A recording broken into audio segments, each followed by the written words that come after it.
Ya, selamat pagi Pak Di. Bagaimana Pagi. kabar hari ini? Sumber kabar baik Pak. Oke. Ah, ini Pak Di, hari ini kan kita akan mengadakan percakapan pra-observasi, ya. Nanti saya akan mengamati bagaimana Bapak dalam proses mengajar di kelas. Oke. Atau nanti sebelum saya melakukan kegiatan observasi, saya nanti ingin tahu tujuan supervisi ini, nanti biar Pak Di tahu nanti ya. Tujuan supervisi yang akan kita lakukan di sini yaitu proses pembelajaran yang nanti Pak Di lakukan. Jadi nanti dalam proses percakapan pra-observasi ini nanti Pak Di melakukan persiapan awal nanti sebelumnya, biar nanti dalam melakukan kegiatan pembelajaran agar lebih siap lagi, kemudian lebih percaya diri lagi nanti ya dalam melakukan pembelajaran nanti di kelas. Kemudian untuk biar nanti dalam pembelajaran yang terbaik bagi murid seperti itu ya. Oke. Kemudian nanti ada beberapa pertanyaan yang ingin dia sampaikan kepada Pak Di. Yang pertama itu tentang tujuan pembelajaran. Oke. Nah, kira-kira apa tujuan pembelajaran yang ingin Pak Adi capai? Kira-kira seperti apa Pak Adi? Baik Pak. Tujuan pembelajaran yang ingin saya capai itu di dalam RPP yang saya susun itu terdapat 5 tujuan pembelajaran. Nah, ada 5 tujuan pembelajaran, diantaranya itu yang pertama adalah mengidentifikasi struktur dan ciri kebahasan dari teks diskusi, itu yang pertama. Kemudian yang kedua itu adalah menganalisis struktur dan ciri kebahasan dari teks diskusi. Dan yang ketiga itu adalah menjelaskan struktur dan teks diskusi. Nah, kemudian yang keempat itu adalah mampu menulis teks diskusi berdasarkan struktur dan kaidah kebahasan yang sudah disajikan. Kemudian yang terakhir itu yang kelima adalah mampu mendiskusikan teks diskusi yang berdasarkan struktur dan kaidah kebahasan yang sudah diajarkan sebelumnya. Oke, baik Pak Di. Jadi ada 5 tadi ya Pak Di ya, yang dicapai dalam kegiatan pembelajaran tersebut ya. Nah, bagaimana dengan area pengembangan yang ingin Pak Di capai atau dalam perasaan Pak Di ingin melakukan observasi tadi? Nah, untuk area pengembangan yang saya lakukan di sini adalah saya akan melakukan observasi pada pengetahuan dan keterampilan yang saya lakukan berdasarkan dari tujuan yang saya sampaikan tadi. Adi, terima kasih ya. Mungkin bisa Pak Adi jelaskan itu seperti apa Pak Adi? Bagian dari tadi didapat pengetahuan dan keterampilan tadi. Oh ya, dari pengetahuan dan keterampilan itu ada 3 pengetahuan dan 2 keterampilan. Nah, 2 yang pengetahuannya tersebut secara umum adalah siswa itu mampu menulis teks diskusi berdasarkan yang diajarkan dari struktur, dari struktur dan kaidah kebahasaan tersebut. Nah, terutamanya yang paling penting itu adalah dari kaidah kebahasaan yang digunakan. Nah, kemudian dari keterampilannya tersebut, siswa itu mampu menulis teks diskusi berdasarkan masalah yang ia temukan tanpa mengurangi dari materi yang diajarkan dari struktur dan kaidah kebahasaan tersebut. Jadi area pengembangan yang dicapai itu adalah pengembangan di pengetahuan dan keterampilan ya. Nah, saya ingin mendengar nih rancangan pembelajaran yang ingin Pak Adi terapkan di kelas. Dari strategi pembelajaran atau metode pembelajarannya seperti apa? Dari metode dulu ya Pak. Nah, dari metode yang saya gunakan dalam pembelajaran yang digunakan sekarang adalah pembelajaran berdiferensiasi sesuai dengan profil pelajar Pancasila. Nah, untuk model pembelajarannya saya menggunakan model PBL. Iya. Nah, PBL itu adalah problem based learning. Nah, di sini saya ingin siswa itu menemukan jawaban dari permasalahan yang saya berikan. Nah, contohnya dari permasalahan A, B, C, dan selanjutnya. Baik, Pak Adi nih. Jadi strategi yang Pak Adi terapkan di kelas itu ada salah satunya adalah strategi yang berdiferensiasi. Ya. Jadi, kemudian juga pakai model pembelajaran problem based learning. Ya. Nah, lalu kira-kira dari sekian itu media yang akan Pak Adi pakai kira-kira apa ya? Untuk media ya Pak, untuk Iya. media yang saya gunakan yang paling sering itu adalah dari medianya PowerPoint.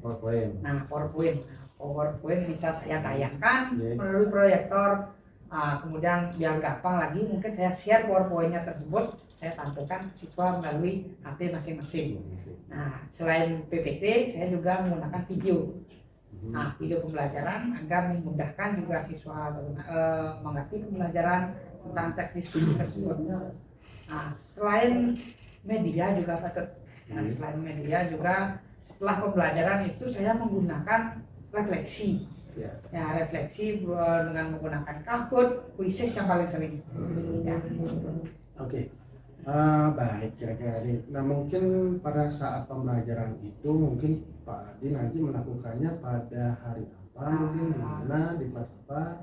Untuk melakukannya ini di hari Jumat, Pak. Jumat nih. Ya, di Jumat. Kalau nggak salah itu di kelas 9E. Jamnya? Jamnya jam 1.23.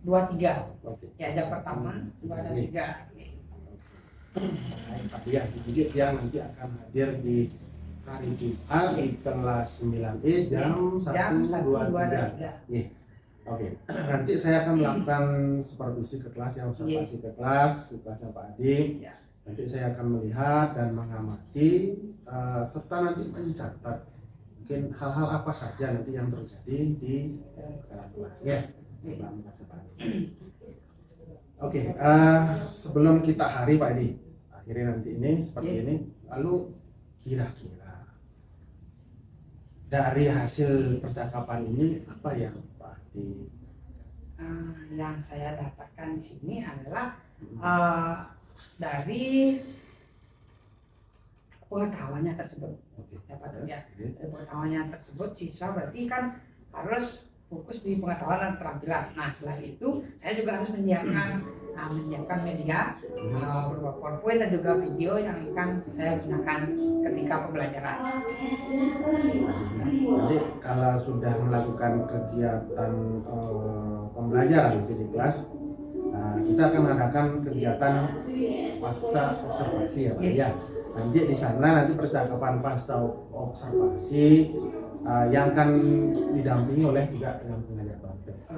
Oke, Pak Adi. Oke, terima kasih Pak Adi atas waktunya dan mau sudah berbincang-bincang dengan yang di sini. Nanti sampai ketemu berarti besok ya. Besok ya.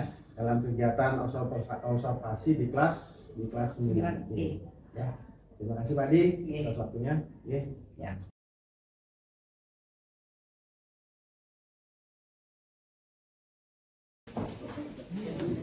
Selamat pagi. Berdiri. Naturang Panjaliman. Om Swastiastu. Sebelum kita melaksanakan pembelajaran faedah pagi hari ini, baik kita berdoa terlebih dahulu. Berdoa mulai.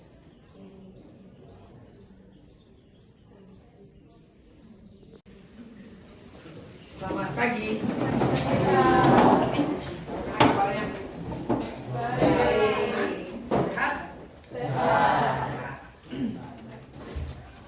Seperti biasa, sebelum memulai pembelajaran, persepsi kalian terlebih dahulu.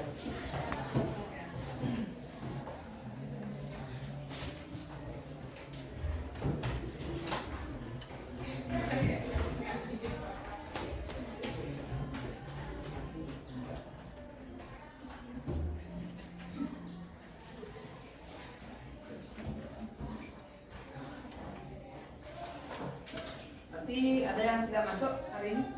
Ada. Presensi berapa? Nomor 3, Pak. 3. Kenapa itu? Ada suratnya? Tidak. Ada. Kurang tahu, Pak. Lagi? Ada.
Masih ingat tidak minggu lalu kita mempelajari apa?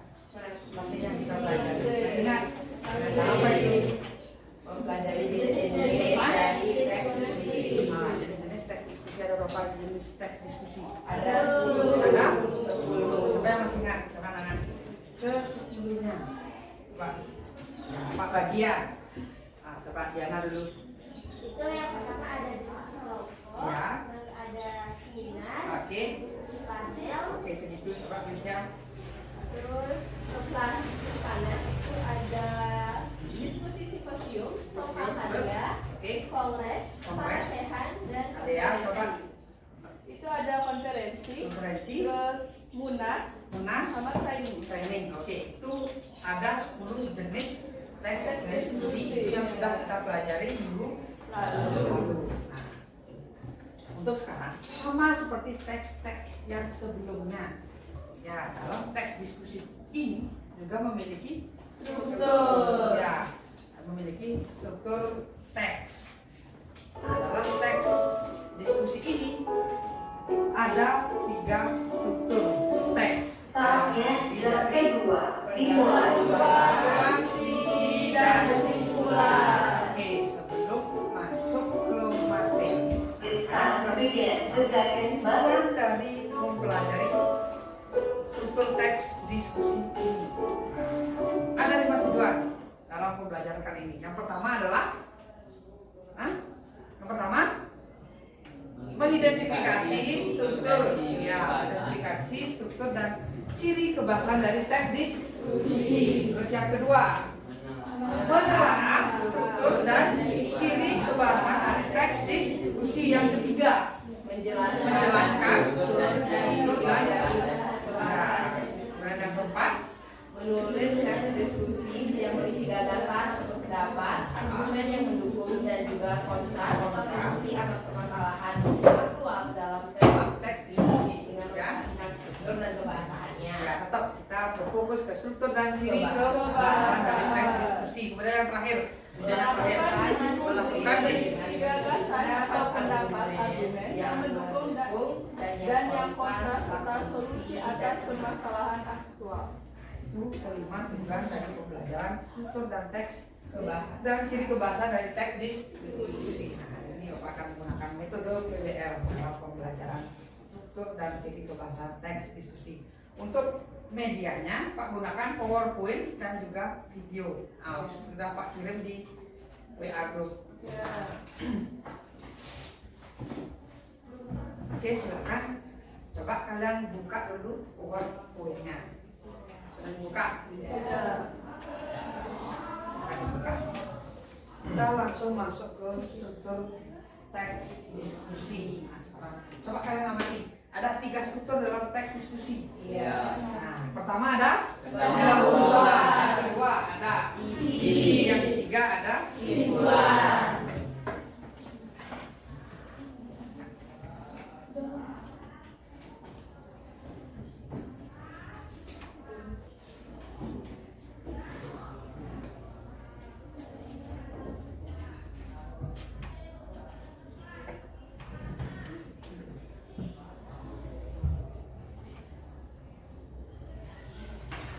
Dalam pendahuluan ada apa? Ada isu Yang permasalahan yang akan dibahas. Ya. Ya, isu yang permasalahan yang akan dibahas. Habis itu ada pembahasan topik. dan pembahasan topik.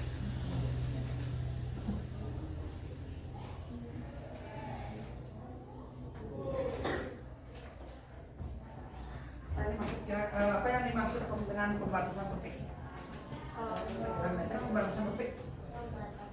Ya, Misalnya pembatasan topik yang kita bahas seperti yang Bapak telah ajarkan minggu lalu. Misalnya kita akan membahas tentang full day school. Kita membataskan topik hanya di daerah Bangli saja.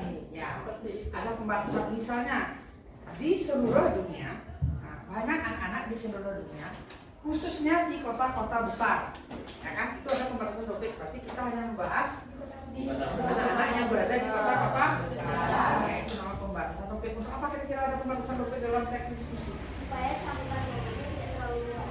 Oke, campuran topiknya tidak terlalu luas dan kita fokus hanya bisa membahas di dalam permasalahan itu saja. Oke, itu. Terus diisi Ada serangkaian pro yang setuju yang berbentuk paragraf dan juga serangkaian ada argumen pro dan ada argumen argumen kontra yang berbentuk paragraf. ya, yang keduanya ini berbentuk paragraf. Oke, kemudian yang ketiga Ada simpulan. Simpulan itu apa isinya? Berisi kesimpulan antara ada dua sisi pro dan kontranya. Ini berisi Argumen dari dua sisi. dua sisi yang dimaksud itu adalah pro dan kontra. Seimbang. Apalagi Evaluasi argumen yang paling efektif. evaluasi argumen yang paling efektif maksudnya. Yang paling Ayo. Nah, di sini mana sih yang menurut kalian argumen yang paling kalian unggulkan di dalam paragraf tersebut, itu yang kalian evaluasi kembali di paragraf simpulan. Ya, nah itu yang berisi di dalam simpulan.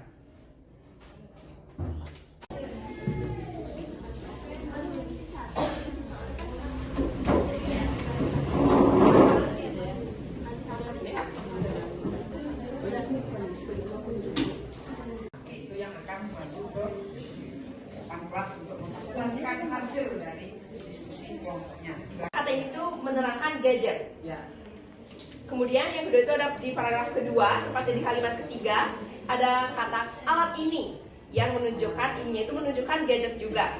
Kemudian Batasan topik di sana terdapat dikatakan iptek, sedangkan di sini kita mau fokus membahas yang namanya smartphone. Ya. Lalu ada pembahasan atau isu yang dibahas di paragraf pertama.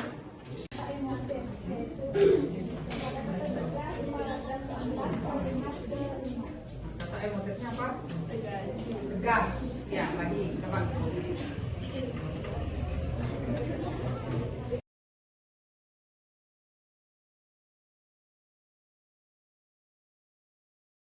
Oke, selamat pagi Pak Di. Oke, gimana kabar hari ini? Kabar baik, Pak. Bagaimana? Astunggara juga baik. Oke Pak Di, jadi di pertemuan kita hari ini ya, kita akan melakukan percakapan pasca observasi. Nanti adapun tujuan dari percakapan ini itu adalah untuk merefleksikan ya dan mengevaluasi jalannya pembelajaran yang telah Pak Adi lakukan kemarin. Nah, nanti saya akan menyampaikan beberapa pertanyaan terkait dengan hal tersebut ya, seperti yang kemarin diobservasi kemarin. Pak Adi, santai aja Pak Adi. Iya. Iya. Oke, jadi pertanyaan pertama, setelah Pak Adi melakukan observasi kelas kemarin, gimana perasaannya Pak Adi? Perasaan yang saya rasakan ya ketika proses pembelajaran yang kemarin itu jujur saya agak tegang ya, karena baru pertama di observasi langsung sama Pak Tut ya. Cuman tapi setelah berjalannya waktu, rasa tegang itu mulai hilang dan dirasa nyaman. Ya. Dari perasaan pertama tegang gitu Pak Adi ya. Tegang. Oke, tapi kan akhirnya kan berjalan dengan baik kan Ya. Nah, kemudian pembelajaran yang Pak Ade sudah lakukan kan sesuai dengan rencana. Kemarin Pak Ade saya lihat itu mempergunakan metodenya program listening. Iya. Dia mengajak siswa untuk berdiskusi, kemudian mengenal struktur dan kaidah. Kaidah pembahasan diskusi.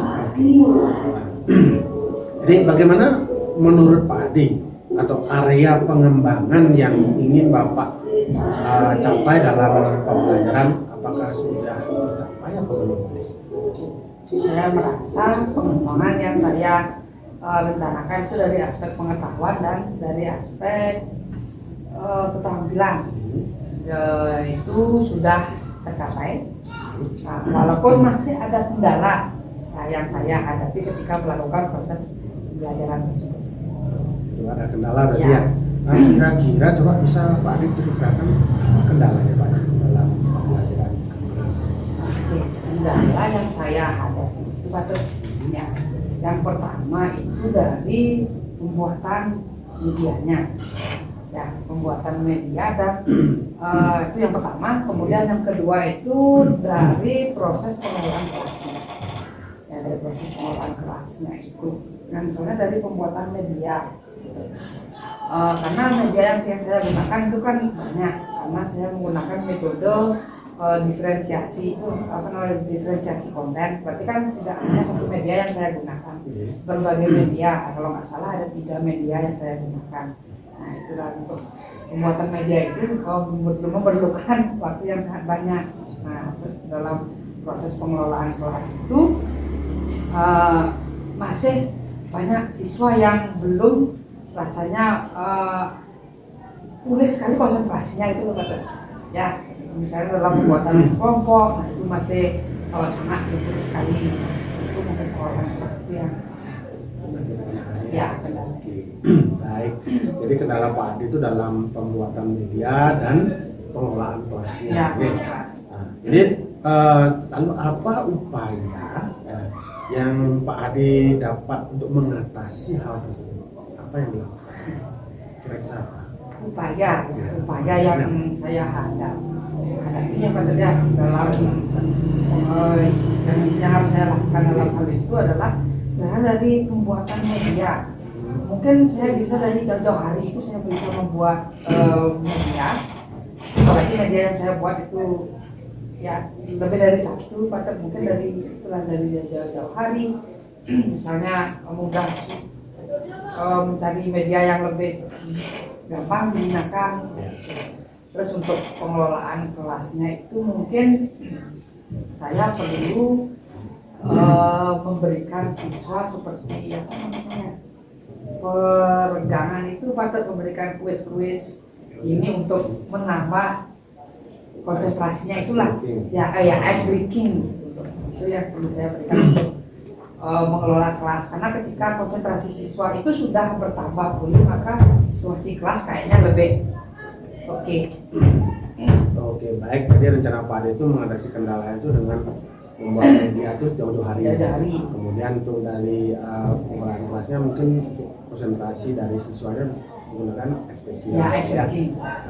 Kira-kira tindak lanjut dari rencana Pak Ade tersebut kapan akan dilaksanakan Pak Ade? Mungkin dari pihak yang membantu siapa begitu?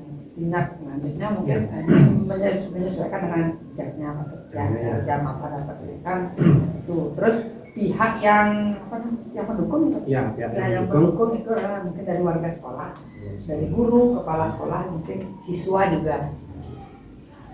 Ya, oke, baik. Jadi rencana yang tidak lanjut Pak Ade itu jadi dalam membuat media itu sudah dilaksanakan tadi ya. Kemudian dari siswa juga dari sekolah. Oke, boleh.